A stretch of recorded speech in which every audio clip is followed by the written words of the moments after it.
வலிக்குதுரி.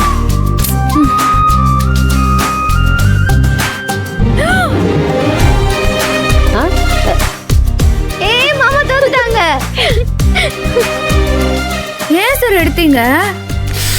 அது அப்போ எங்க அக்கா மேல உங்களுக்கு பாசமே இல்லையா? அதெல்லாம் இல்ல, அதெல்லாம் நிறைய இருக்கு, அதனால தான் எடுத்தேன். புரியலையே. எனக்கு நல்லா புரிஞ்சிருச்சு. உனக்கு கை வலிக்கிறது எனக்கு நல்லாவே புரிஞ்சிருச்சு.